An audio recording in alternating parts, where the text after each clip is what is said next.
lawyer, and also member of the Milan Bar since 2002. I have holding a PhD in digital forensics with the University of Milan, and then I am also a teacher of IT law at the University of Insubria, that basically is the University of Varese and Como, that are two little cities near Milan. And I was also visiting scholar at Fordham Law and Stanford Law, and a fellow member of Cybercrime Institute, Nexus Center, and I founded the Tech and Law Center in Milan. And I'm also a member of the Digital Investigation Journal, of the editorial board of Digital Investigation Journal.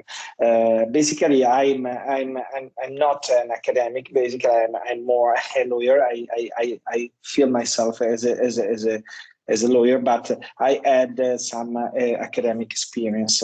I would like to share this presentation that it's quite a little bit wide respect of the scope of my presentation, but I think that it could be helpful to share this information with you.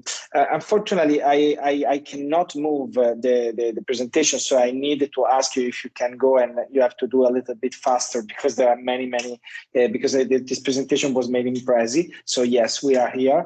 And this first part, the introduction, is basically regarding the general principle that I know that you know very well, so I don't want to spend so much time here. I think that we are living in a world where there are an ubiquitous data collection, and this makes some enormous challenge when we talk about digital forensics and cybersecurity. Then in the next slide, obviously the security is a point, especially in the IoT world, that is basically quite complicated. It's another issue, but we already talked a lot about that. I would like to underline in the next slide that there is a when we talk about, I always use the idea that we needed to live in a world that is privacy by design, security by design. I would like to add the digital forensics by design, but also the safety by design, because we need to understand, and also the from the Stuxnet case up to the SolarWinds case that was mentioned in the in a wonderful presentation that I have heard before. The point is that we can have also a physical problem, and basically I don't think that even if it's something that everybody knows, we don't really understand the potential impact that we have when we have an IT attack that could have on the physical object. And then at the end, the first point that obviously it's really clear for everybody, the complexity of the OT world, the OT forensics world, and then this is the first main principle. And in this complexity, we have two, and this is the next slide, viewpoint. From one side, I could say the allocation of responsibility in OT forensics and in general in digital forensics. This is the next slide, Caterina, and then this is the first point that we would like to spend a little time of my presentation, and then there is the legal issue and I try to talk a little bit about potential solution in the last part. So the point is, for the allocation of responsibility in OT forensics, the point is the manufacturer of one or more components of the device, the assembler of the device components, the provider of the cloud service that the device can connect to, the device application developer, and the user. These five subject can have a different responsibilities in the digital forensics world. It's a problem of I could say responsibility, and also it's a problem of also to forensics, more forensics and a concrete problem. When you talk about the SolarWinds case, and we also mentioned at the beginning, the real issue is the supply chain issue. We need to find a solution for the supply chain. And this is really, really, really important. The SolarWind case, we could say, underline things that we all know very well, that is the supply chain. And the supply chain is the main issue. And when we talk about the supply chain, we need to understand that in an IoT world, in a world completely connected, there are many, many, many situations where there are many players that could be involved in this in this complex situation. So the manufacturer, the assembler, the provider, the device application developer, the user are. And it's also difficult to understand who is the liability in an attack from a legal standpoint, because it's not clear, because there is no any concrete tool, forensics tool, that give the possibility and the availability to understand who is finally the person that is liable. Obviously, in the SolarWind case, it's pretty clear what is the liability, but figure out a lot of other minor incident case where you need to create an allocation of responsibility. And then there is a problem, we could say, in OT forensics, because we need to find a clear rules, and at the same time there is a problem also in cybersecurity or in other areas. So this is the real important part. Then coming back to the other point, legal challenges, I will rely about 3 points. The next slide, really important. The point is that I was explaining is regarding the legal challenges. So we have the security issue, the law enforcement, and the digital forensics. The first one is the security point, where we could just mention, because it's off-topic point, is the role of NIS directive and the role of GDPR. I think that it's really important, but it's not a topic of my presentation. But I would like to leave this point as a point of discussion. Perhaps we can talk about it during the final Q&A. Then we have the point regarding the law enforcement issue, because it's really important that, as we were talking before regarding the allocation of liability in digital forensics, we have also to figure out how is the cooperation from EU perspective, but also international perspective, when there is a kind of when there is any incident, and the possibility to gather information that are useful to understand who is the person, the attacker, or how the attack happened. So basically, we need the cooperation of the law enforcement. So what is the main concern in the law enforcement? The main concern, as the European Parliament and the Committee on Civil Liberties explain, is that the fact that we have a sort of lack of or loss of control over our data. And this is it's also this point that was mentioned in 2012. It's really clear, but at the same time, it's something that it's not so evident, because this concern is not only for privacy, create not only privacy problem or issue, but also it could be really helpful for digital investigation purposes. And so what is the possible solution? The possible solution is the Article 32 of the Cybercrime Convention, that mentions that a party may, without the authorization of another party, access publicly available stored in computer data, regardless of where the data is stored and located geographically. But at the same time, the Article 32b says something that is not really useful.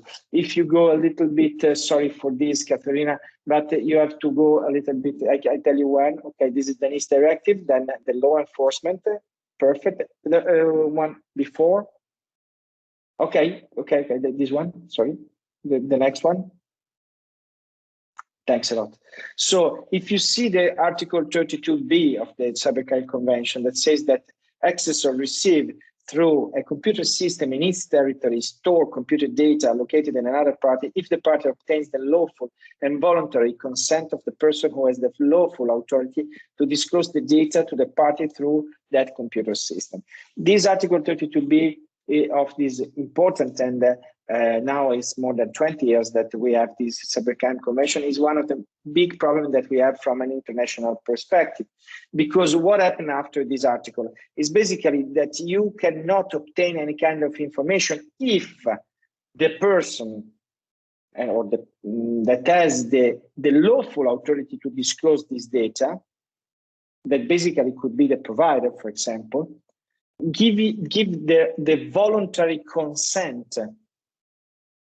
The voluntary consent is something that does not make any sense in a legal world, because you cannot create a convention when you give the possibility to have a voluntary consent. It's obviously it was a political issue, because it's a matter of disclose this information between all the countries. Basically, the most important country is the world, because even if it was a Council of Europe convention, was ratified by China, Russia, EU, US, and this article says that basically you cannot have a way to avoid the derogatory procedure to obtain this information with a legal with the legal means. And this happened. This is the next slide. The consequences of Article 32B is basically that you have to use this portal that are made by the most important player. You could say Facebook, Google, from one side, eBay, or the others, but then you don't have any kind of portal when you ask to little provider that can also refuse to give this information, because there is this voluntary consent. So basically, this law enforcement issue is a big and problematic issue that we have already to solve. I think the only solution could be another convention, but this is just, I would say, it's my opinion. Then, coming back to the end, because I ran out of time, there is the point of digital forensics. We have to discuss about preventive digital forensics, or the digital forensics by design. Basically, the main challenge for me are obviously incident response policy, data retention policy, and open source is another point. We cannot going too much through this point, but also are already mentioned by other speaker before me. Then the other slide is the post-mortem digital forensics. We will in the last presentation, we were talking about live forensics. It's really important in the context of OT, but also the post-mortem forensics create some really challenges that, again, is the identification, the preservation, because we have, from a legal standpoint, a problem of jurisdiction. Then we have also some problem with the analysis, because we have proprietary format, and that's why I think that the standard could be really important, but at the same time, the open source software could be really important in the forensics perspective. And then we have also the presentation issue. So the four important pillars of the digital forensics, that is identification, preservation, analysis, and presentation, has a lot of problem when we are in a context like this. And what are the possible solutions? So I think, again, I go to the standardization. It's really important. And this is the next slide. And I could also give you an idea, that is the digital forensics impact assessment, the DFIA, that I have proposed for my client in some solution, especially bank or other institution. And this is really important, because you have to use the same methodology that is for the more known DPIA, that is the digital, the privacy impact assessment. And then you can use the same methodology, that is a risk assessment methodology, to make a proper digital forensics impact assessment.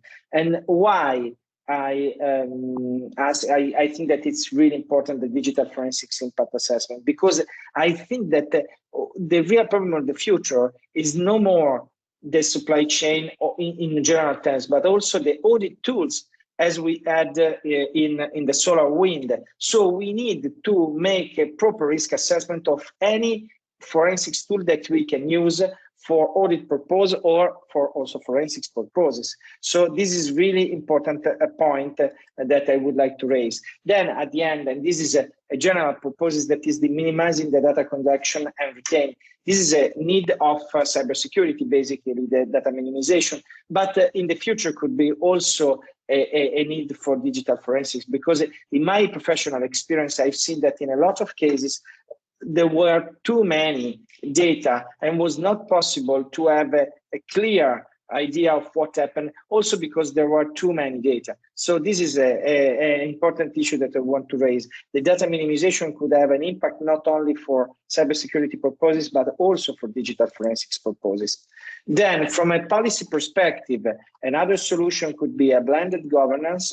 It's necessary to experiment with new paradigms for collaborative governance with enable cybersecurity challenges, digital forensics challenges. They could be addressed to the public and private sector. So I think that these could be important things. And also, but I already mentioned at the beginning, the digital forensics by design that could be really important for find any solution. My conclusion at the end is the following. We have to regulate or not regulate this process and the digital forensics challenges, because the problem that we have now, I don't know, I live in Italy and we have this problem every day, is the fact that in the judiciary system, we don't have a clear rule regarding forensics. So it's also difficult to clarify what are the standards that we need to have. So we have two possibilities for the time being. The standardization, so the certification process also for digital forensics, or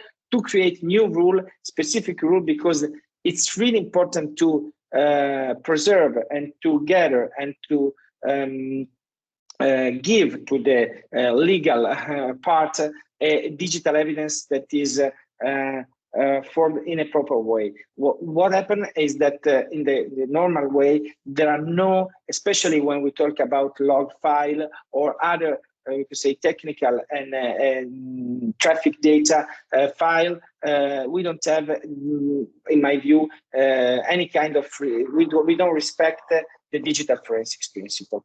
Okay, I think that I finished because it's 4:44, and I leave the floor to any question.